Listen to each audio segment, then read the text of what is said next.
Just stomp your little last season Prada shoes at me, honey. For last season.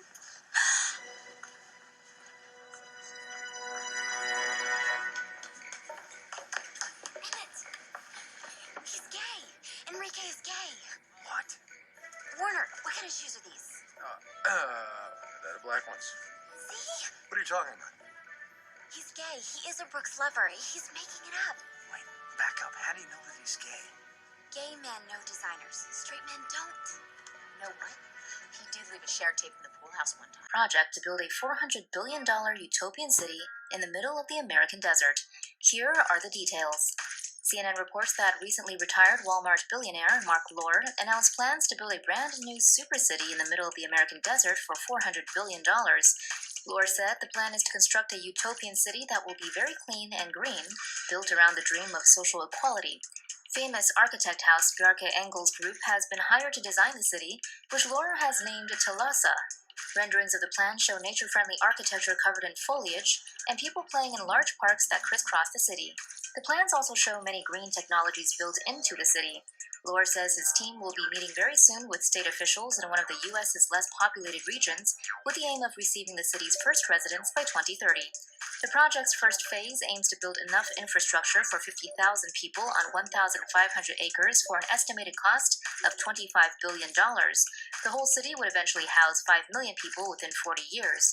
Lord said the aim is to create a more equitable city from the ground up, where all citizens would participate in the decision-making and budgeting process. Merging through bits and pixels discovered and or recolonized by outsider academicians. I thought less and less of Mike the illustrator painter and found a bit of mental rest. Encarta.com, geocities.com, encyclopediaafricana.com, lost in monsoon erosion, watching Wikifort shrink in the distance.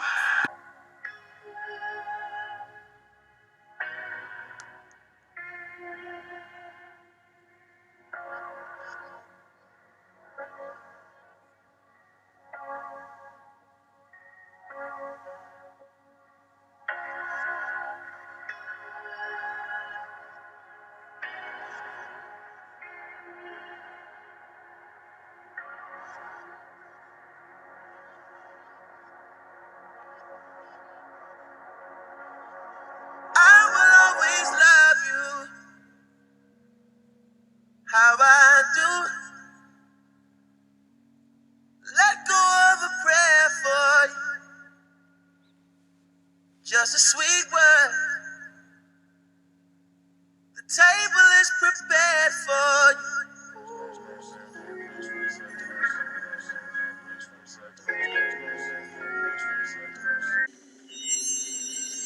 Why did you help me? I thought it was somebody else. I can trust you. For what? To get me back to Atlanta. There's a group of doctors there, the last ones. They've been working on a cure for the plague. They need information I have.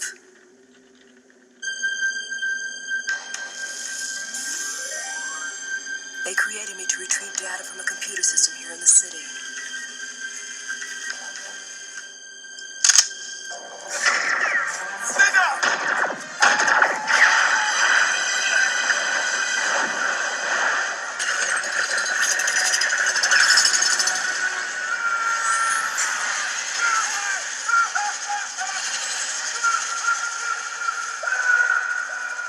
He unleashed an alien technology he didn't fully understand. He used that power to keep me alive. Alive. But turned into this. The box went back to sleep, and he never returned it. That researcher was Silas Stone. My father. Wait. Your father saved your life with one of these things? Aren't they psycho murder machines? They're change machines. The boxes don't think in terms of healing or killing, alive or dead.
That's the way every day goes. Every time we've no control.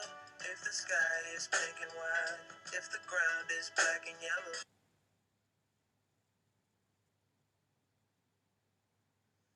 Question: what is glitch feminism?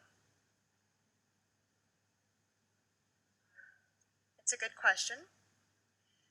Glitch feminism is a creative and political exploration of how the internet as material can expand or glitch the construct of the binary body.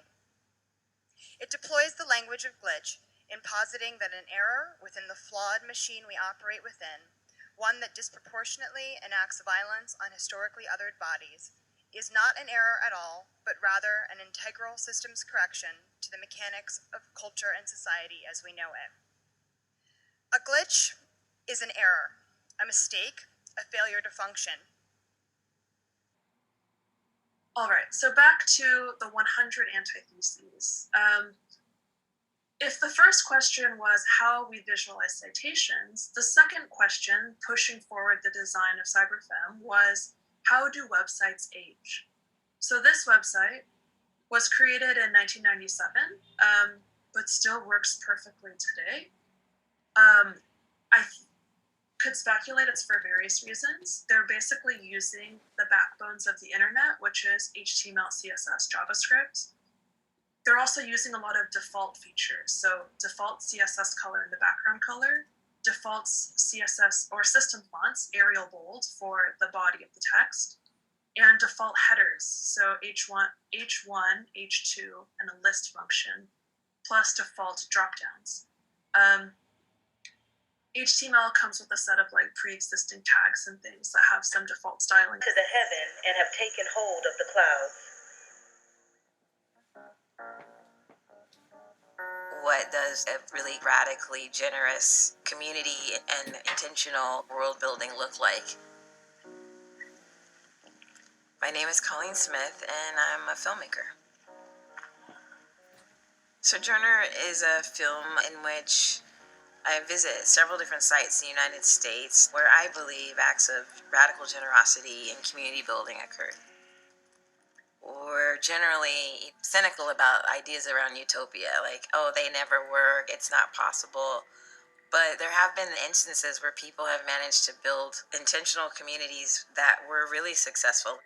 I wanted to build a film that meditated on this idea of what it means to build something for others and to be generous. I first spent a lot of time visiting various sites. I took my 16mm camera down to the Watts Towers in Los Angeles, and I filmed as a way of looking at it. I stumbled over this photograph when I was researching the Watts Towers, taken by this photographer, Billy Ray, for Time Life. It's a beautiful photograph of these guys just sort of languidly hanging out in the Watts Towers, and one guy has a transistor radio, and I'm obsessed with radios, and it just seemed like a fashion shoot, and yet something about it seemed authentic. I had this idea that it would be a fabulous image to reenact, and then I thought, oh, I should really reenact it with women. But in speculating and projecting about what the future could look like, it made sense to restage that photograph at the Outdoor Museum in Joshua Tree inside of one of Noah Purifoy's sculptures. And then I combined that with voices of women reading these texts from Alice Coltrane, who was an amazing musician and then became spiritually transcended. What is monumental and eternal to me is to feel the Lord's play and hear the Lord's laughter or talk.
Lock, I got him. Now, Tank, now.